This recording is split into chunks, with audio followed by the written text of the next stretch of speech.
January 18, 1943. Soviet engineers at the Kirov tank factory in Leningrad stood in silence staring at the massive German tank sitting in their testing yard. It had been captured intact 3 days earlier near Sinyavino during a failed German assault. They had heard rumors. Wehrmacht propaganda broadcasts boasted about an invincible new heavy tank. But seeing it in person was different. The Panzerkampfwagen 6 Tiger Ausführung E weighed 54 metric tons. Its frontal armor measured 100 millimeters thick. Vertical, flat, no sloping. The long-barreled 88mm KWK-36 gun could penetrate 180 millimeters of armor at 1,000 meters. Soviet intelligence had estimated German heavy tank development was years away. They were catastrophically wrong.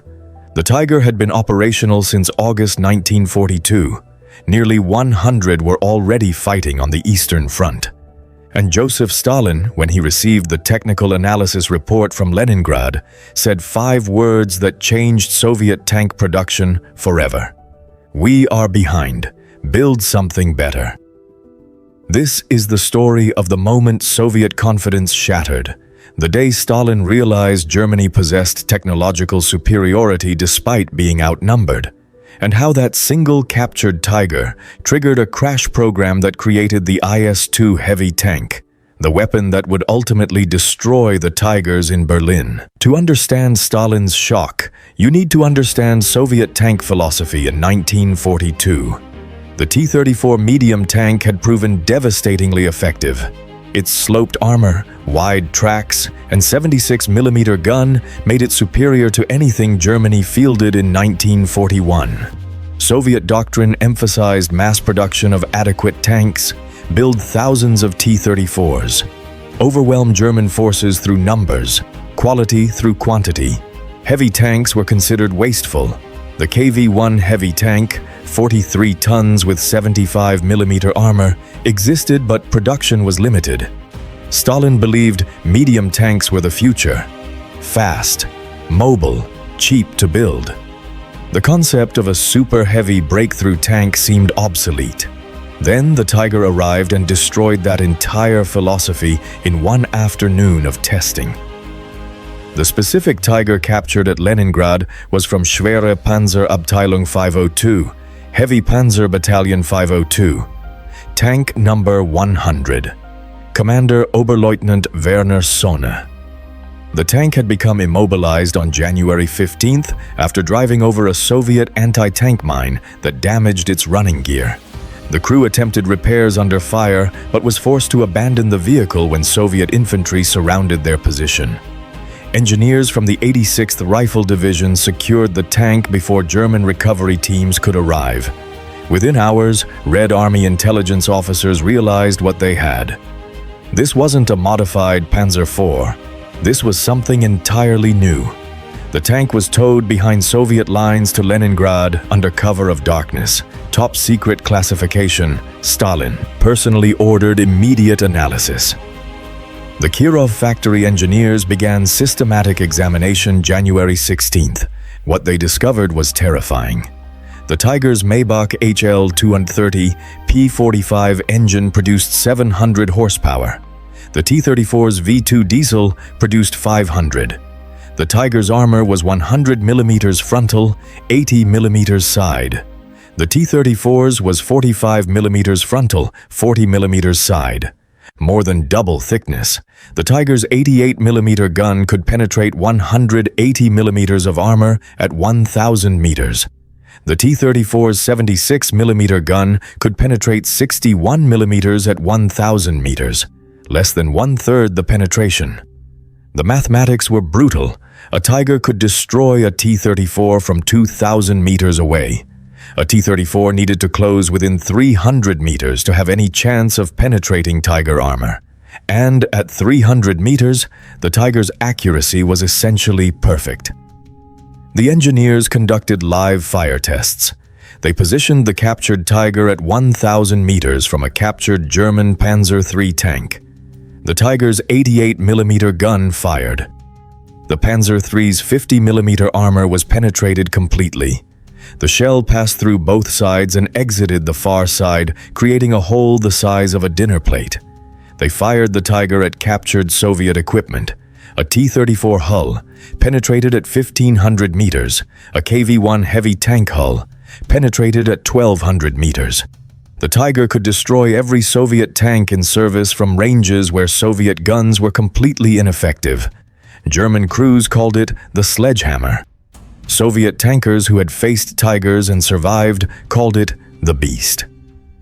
January 17th, the technical report was completed.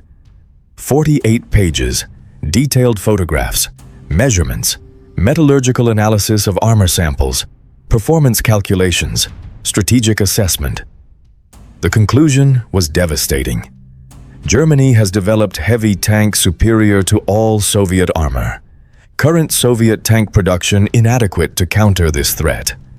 Recommendation: immediate crash program to develop equivalent heavy tank. The report was sent by secure telegraph to Moscow marked, "For Comrade Stalin only." Stalin read the report January 18th in his Kremlin office. He had been receiving reports of heavy German tanks since September 1942, but had dismissed them as exaggerations. Tank commanders in combat always overestimated enemy capabilities. Propaganda, fear. Now, he had 48 pages of engineering analysis and photographs, proving the reports were accurate. Germany possessed technological superiority despite having fewer tanks. The weight of numbers meant nothing if Soviet tanks had to close within 300 meters to engage, while Germans could kill from 2,000 meters. Stalin called an emergency meeting of the State Defense Committee for that evening. Present were Vyacheslav Molotov, Deputy Premier; Kliment Voroshilov, Military Advisor; Nikolai Voznesensky, Economic Planning Chief; Joseph Kotin, Chief Designer Kirov Factory; Alexander Morozov, Chief Designer T-34; and Georgy Malenkov, Stalin's deputy. Stalin opened the meeting by throwing the Tiger report across the table. "We are behind," he said. "Build something better." Not a request, a command. Kotin, the Kirov Factory chief designer, attempted to explain that Soviet design philosophy emphasized different priorities. Mobility over armor, quantity over quality. Stalin cut him off. "The Germans are destroying 30 T-34s for every Tiger lost. This is not acceptable." The actual kill ratio at that point was approximately 8-1, but Stalin's exaggeration made his point clear. Soviet losses were unsustainable. Kotin asked how much time he had to develop a counter. Stalin's response: "How long until German Tigers reach Moscow?" Kotin said possibly 6 months if the spring offensive succeeded. Stalin said, "Then you have 4 months." The crash program that followed became known internally as Object 237. The requirement was simple: design heavy tank capable of defeating Tiger, armor minimum 120 mm frontal, gun capable of penetrating 100 mm at 1,000 meters, weight maximum 46 tons to maintain strategic mobility. Production timeline: first prototype May 19th, 43. Series production by September. 4 months from concept to prototype, 6 months to mass production. In Western nations, tank development took 3 to 5 years from concept to production. Stalin had just ordered it done in 6 months. Kotin's design team worked continuously.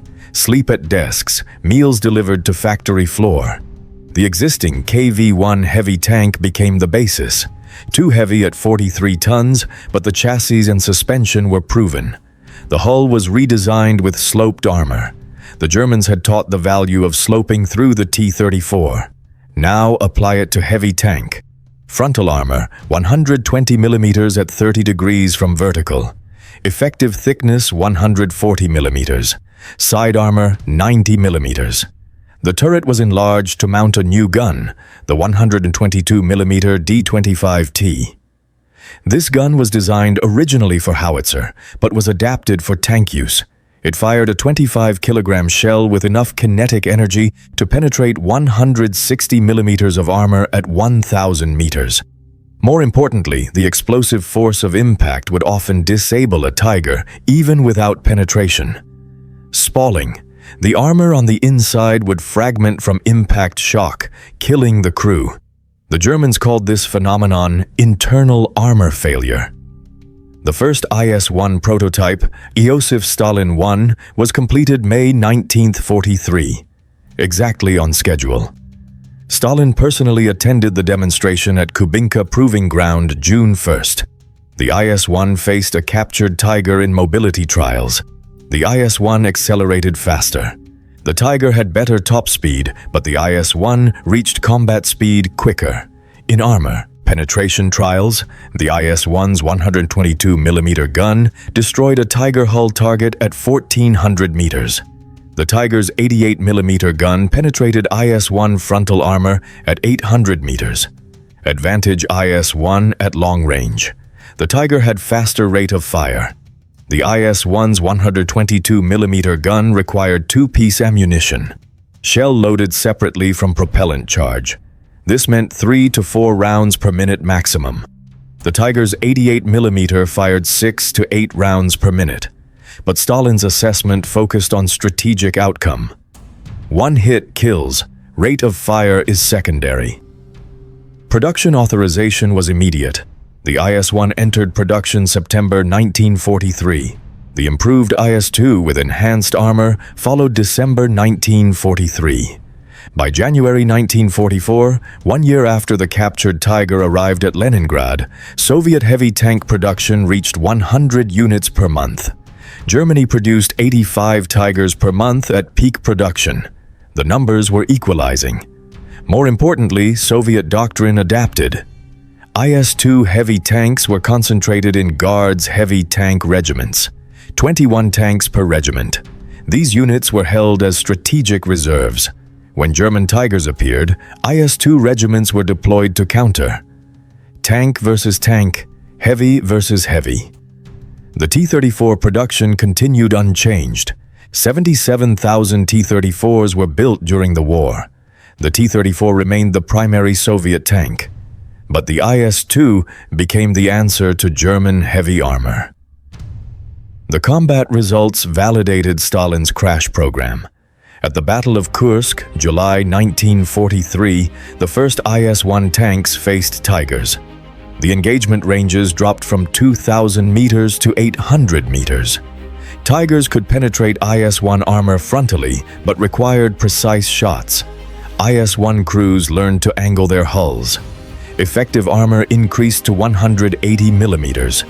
German 88mm guns struggled. The 122mm gun destroyed Tigers reliably at 1,000 meters. Kill ratios shifted.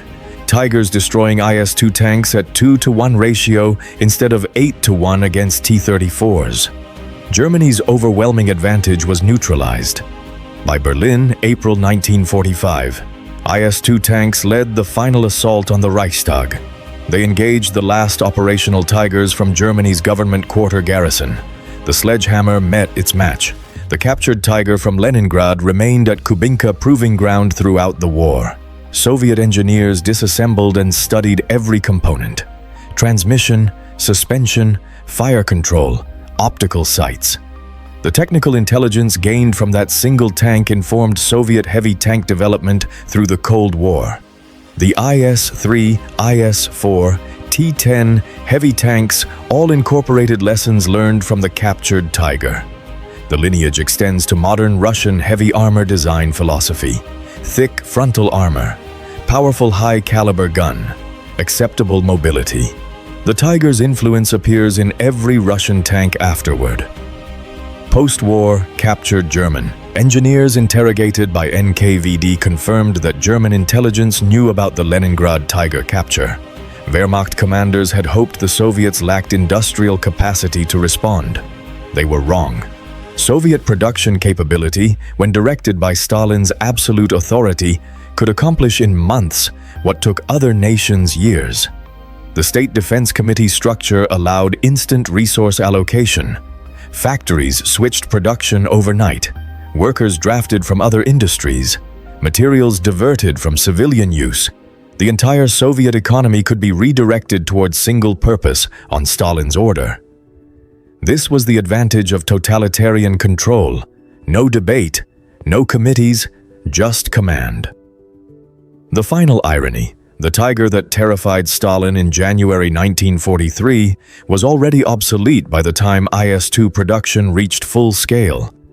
Germany developed the Tiger II, King Tiger, with even heavier armor and more powerful gun. But by then, Soviet heavy tank doctrine was established. The race continued. Germany built heavier. Soviets built heavier. Neither side could achieve decisive advantage. The war became attrition.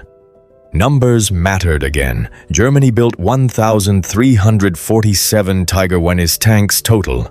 Soviet Union built 3,854 IS-2 tanks, nearly 3-to-1. Quality equalized, quantity decided outcome. Stalin's 5 words in January 1943, "We are behind, build something better," resulted in 6,000 Soviet heavy tanks entering service by war's end. The captured Tiger from Leningrad sits today in Kubinka Tank Museum outside Moscow. Restored, operational, the tank that changed Soviet strategy, the beast that forced Stalin to admit Germany possessed technological edge, and the weapon that triggered creation of its own destroyer.